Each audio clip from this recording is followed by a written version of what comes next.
This wasn't the mission. The missions change. They always do. Are you sure?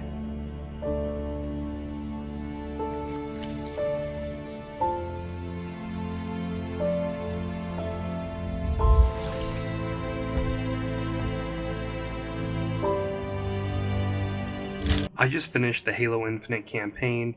No spoilers in this video, but can you believe that it's already been over 6 years since Halo 5?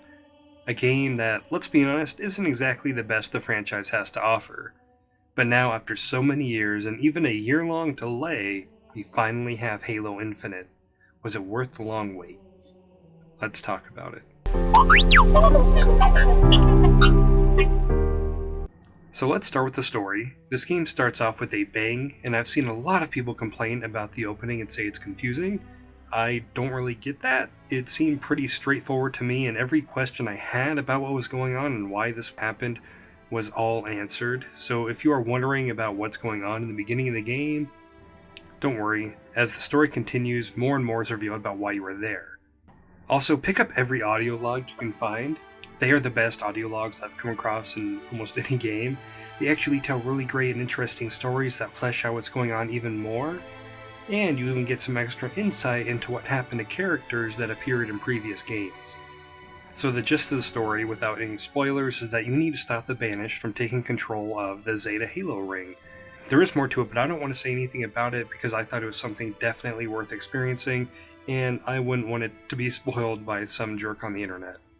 But I actually really enjoyed the story, and something that surprised me was that even though it feels like this game was kind of marketed as almost a soft reboot, it still very much carries on the story from Halo 4 and 5. So love or hate those games, I really appreciated that they didn't just act like they didn't happen. Wait! Man, am I glad we got the Chief here. Chief also has a new AI partner, but the only name we get is the Weapon. And I thought she was great. It's difficult to replace Cortana, but I think what 343 did here was probably the best they could have done. She has a different personality, and I really enjoyed all of her interactions with the Chief. And we also have the pilot. I really liked him. He wasn't the typical gruff and tough military guy we have seen in Halo. Dude wants to get the fuck out of there as fast as possible. Oh, solid ground. As good as this feels. Please tell me we can go. Seeing him and the Chief bond throughout the game was great. I'm a fan of all the new characters in this game. I think it's the best supporting cast since the original Halo trilogy. And the bad guys in this game are the Banished. If you've played Halo Wars 2, you'd already be familiar with these guys. Definitely a massive step up from fighting the Prometheans in the previous games, and our main bad guy was actually pretty cool. At the start of the game, he definitely makes his presence known. How many Spartans remain? Do you even know? There would have been 50 at Laconia Station, maybe more. Such loss. Do you feel it in your heart? Does it leave a hole? Now the gameplay. I was initially a little worried and excited about the idea of an open-world Halo game, and I gotta say that I loved it. Exploring the Halo ring and finding hidden collectibles and just getting a wonderful sense of exploration was so great.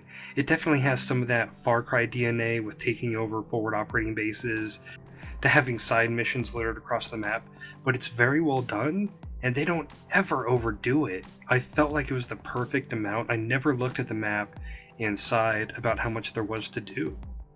I loved getting a Warthog full of Marines and going and hunting down the Banished. It was so much fun. I saw someone say that most of Halo Infinite is like that first level on the Halo ring in Combat Evolved, and I gotta agree with that. There are side missions where you can go and rescue captured Marines, or help them out in firefight missions where you take down a base, or like a weapons depot, or hunt down a particularly evil grunt. And you can explore any way you want. Warthog, grapple hook, flying. I really appreciated the level of freedom this game would give me. Sometimes I'd roll up to a mission, realize that I was going to need a lot more firepower, and then I'd come back with a Scorpion. I loved that I could do that just for about every level set in the open world. And there are some levels that are a lot more traditional Halo, especially towards the end of the game. The big new thing here is some of the equipment that you get. My personal favorite being the grapple hook. This thing is so much fun. Great for getting somewhere quickly, but I loved it during combat, launching onto an enemy and then just smacking them out of existence never got old. You also get a shield and a sensor to pick up where enemies are. That comes in handy when fighting the enemies that can turn invisible, and some thrusters, but I honestly never used those. So the only technical issue I had in the entire game was during cutscenes, my audio would start popping in and out really bad, ruining the cutscene I was watching. The only thing I could do to briefly fix it was to pause the game, then the popping would stop for a while. But all the sound effects and music were all great. Like, Halo music is top tier, greatest of all time. And the voice acting was top notch. I loved Halo 4's story performance, but I almost think they did an even better job in Infinite. And as far as the graphics go, I think this game looks so good. A big deal was made about the visual design going back to a more classic look, and it definitely looks really good.